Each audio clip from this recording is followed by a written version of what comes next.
उत्तर की वादियों में एक गहरा जंगल था जिसको लोग सरगोशियों का जंगल कहते थे। रात को वहाँ अजीब सी आवाजें गूंजती थी, ना इंसान की ना किसी जानवर की। गारों की दीवारों तक हिल जाती थी जब उस जंगल से हवा चलती। लेकिन एक लड़का अरहम हमेशा से उस जंगल की तरफ खींचा चला जा रहा था। दादी ने उसे कहा था, वहाँ कुछ बहुत पुराना रहता है, इंसानों से भी पुराना। फिर भी जंगल उसे अपनी तरफ बुलाता हुआ महसूस होता। एक रात अरहम ने खिड़की से बाहर देखा। उसे हल्की सी गूंजती हुई आवाज सुनी। वो सुरीली आवाज कोई गीत जैसी थी और फिर उसे महसूस हुआ कि कोई उसे पुकार रहा है, अरहम अरहम। उसका दिल जोर से धड़कने लगा। जंगल से हरे रंग की रोशनी का शोला उसे दिखाई दिया। अरहम से रुका ना गया, वो उसकी तरफ चल पड़ा। आगे बढ़ते हुए अरहम को दादी का पुराना बॉक्स याद आया जो छत पर पड़ा था। उसमें एक पुराना नक्शा था जिसमें अजीब निशान थे। नक्शे के बीच में एक बड़ा दरख्त बना था। उसकी जड़ें पंजे की तरह निकली हुई थी। दादा ने कभी कहा था, जंगल की पुकार का पीछा मत करना, वहाँ एक राक्षस दरख्त है जो अपने इलाके में घुसने वालों को जिंदगी भर नहीं छोड़ता। जैसे जैसे अरहम जंगल के अंदर घुस रहा था, उतना ही अंधेरा बढ़ता जा रहा था। दरख्तों की शक्लें टेढ़ी मेढ़ी होती जा रही थी, जैसे वो किसी दर्द में मुब्तला हों, और अजीब सी चिंगारियां उसे रास्ता दिखा रही थी। फिर वो नजर आया एक ऐसा दरख्त जिसका तना जड़ से भी ज्यादा मोटा था और उसकी जड़ें जिंदा मखलूक की तरह हिल रही थी। जमीन जोर से हिली, गूंज उठी।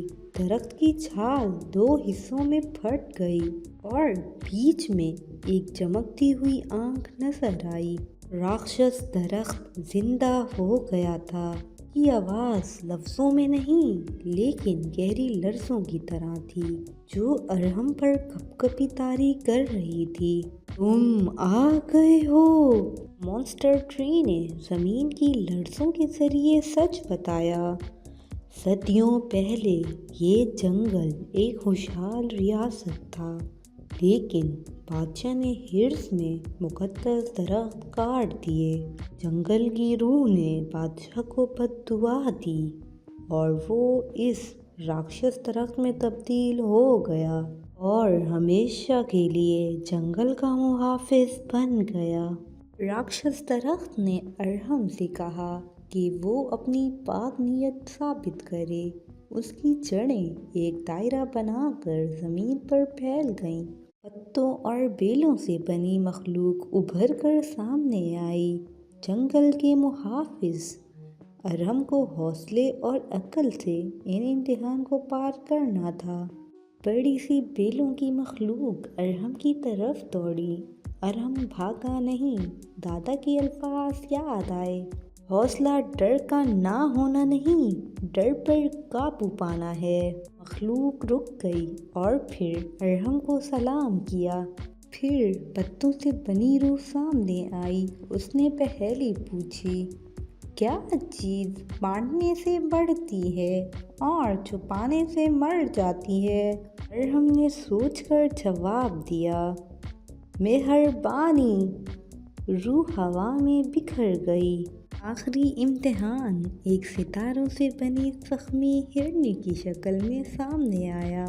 वो लुढ़चाकर अरहम के पास आई। अरहम ने फौरन उसका जख्म बांधा। हिरनी फौरन ठीक हो गई। अरहम का पाक दिल साबित हुआ। अरहम की सच्चाई देखकर राक्षस दरख्त की आंखें भर आई। लाल रंग से हरा नूर चमक उठा। तुम उन लोगों जैसे नहीं हो जो यहाँ पहले आए। तुम जंगल के दिल में जा सकते हो। अरहम दरख्त के अंदर चमकती हुई गार में घुसा। हवा में पुरानी ताकत की चमक थी। हवा में लड़कती क्रिस्टल्स पुराना वक्त दिखा रही थी। ارہم کو سمجھ آیا اسے بد دعا توڑنی ہوگی۔ بد دعا توڑنے کے لیے ارہم کو ایک قیمتی چیز دینی تھی، اپنا حوصلہ، اپنا دل یا اپنی یادیں۔ ارہم نے بنا سوچے اپنا دل قربان کر دیا، سینہ روشن ہو گیا، نور کی کرن غار کی دیواروں سے ٹکرائی اور پرانی بد دعا ٹوٹ گئی۔ بد دعا ٹوٹنے پر جڑیں نرم ہو کر زمین میں اترنے لگیں، آنکھ بند ہو گئی۔ راکشس درخت ایک روشن روح میں بدل گیا، وہی پرانا بادشاہ۔ اس نے ارہم کو سلام کیا، تمہاری وجہ سے یہ جنگل پھر سے جی اٹھا ہے۔ سرگوشیوں کا جنگل اب زندگی کا جنگل بن گیا تھا۔ پھول ایک دم کھل اٹھے، پرندے نیا نغمہ گانے لگے۔ ارہم صبح کی دھوپ میں گھر واپس چلا۔ گاؤں والوں نے جنگل کو زندہ دیکھا اور سمجھ گئے کہ کوئی معجزہ ہوا ہے۔ ارہم مسکرا دیا، راکشس درخت کبھی کسی کو نقصان نہیں پہنچائے گا۔ اگر آپ نے ہمارے چینل میجیکل اسٹوریز وائبس کو سبسکرائب نہیں کیا تو سبسکرائب، لائک اور شیئر بھی کریں اور بیل آئیکن کے بٹن کو کلک کریں تاکہ ہماری ہر نیو آنے والی ویڈیو آپ کو ٹائم پر مل سکے۔